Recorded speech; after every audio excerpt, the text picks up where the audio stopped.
Hello everybody, my name is Andrea Raimundo and today I will perform a project for an international relation class. The topic is the social and liberal theories. This is a very interesting chapter in which historical features of different approaches are studied. In this video you can find information about liberal institutionalism, constructivism, Marxism, capitalism, and another important facts. Well, I hope that this information could be useful for you.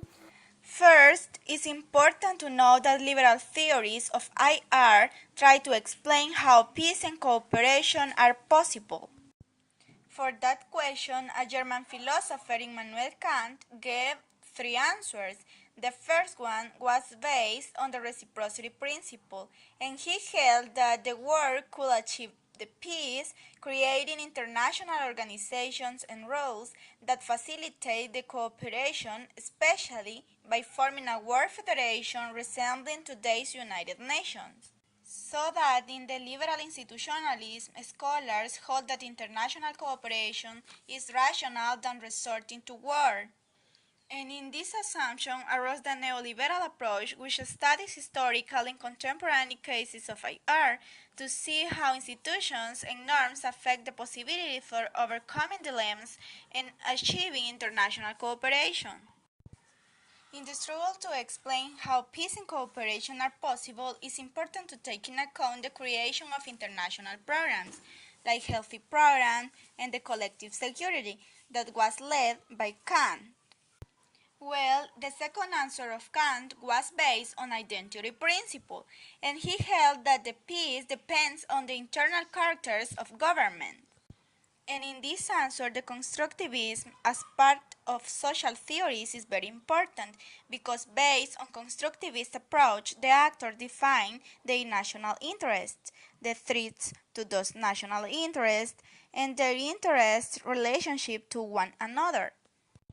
And the third and last answer of Kant was that threats promote peace because they increase the wealth, cooperation, and global well-being, all while making conflict less likely in the long term, because governments will not want to disrupt any process that adds to the wealth of their states. In IR, there are another approaches like postmodernism and Marxism. The postmodernist approach holds that states have no tangible reality, they are fictions that we construct to make sense of the actions of large numbers of individuals. On the other hand, Marxist approaches hold that both IR and domestic politics arise from an equal relationship between economic classes. So, please look this video. Marxism is a theory based on the ideas of the philosopher Karl Marx. Marx was born in Germany in 1818 and died in London in 1883. He's buried in Highgate Cemetery in North London. Marxism is what is known as a conflict theory because it states that society is in conflict with each other, and Marxism claims that this conflict is between the rich and the poor.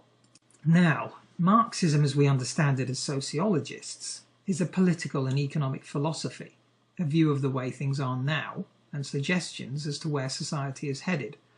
The danger is that we start to view it based on what we understand about its relationship to communism and the politics and oppression of the old Soviet Union. Marx never saw communism in this way. He saw it as liberation and as a leveller, a way of creating a fairer society, and of a way of getting the best out of all people, not just those with money and power. To really understand Marxism, we need to start with its opposite, capitalism.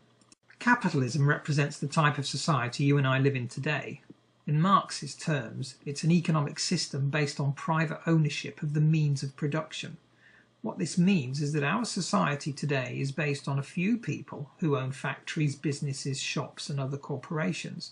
These corporations aren't owned by the people who work for them, the employees, or jointly by the employees and the owners, but by the owners only. Marx was formulating his theories during the Industrial Revolution, a time when Britain and other countries were going through a very dramatic change. The old feudal system, when lords of the manor owned the land, meant that the ordinary people had freedom and rights to all land. It was held in common. When the government passed a number of enclosure acts in the 1700s and 1800s, ordinary people no longer had the right to live on this land, and many of them were forced to pack up and move to the towns and the cities, which were beginning to grow due to the increase in factories and textile mills. Well, you could see a good explanation about Marxism in that video. Now I will talk about gender theories with the masculinity and women in IR. Feminists found much evidence to support the idea of war as a masculine purpose. The idea of women as peacemakers has a long history, and here you can watch a few about women's history as peacemakers. We live in fear.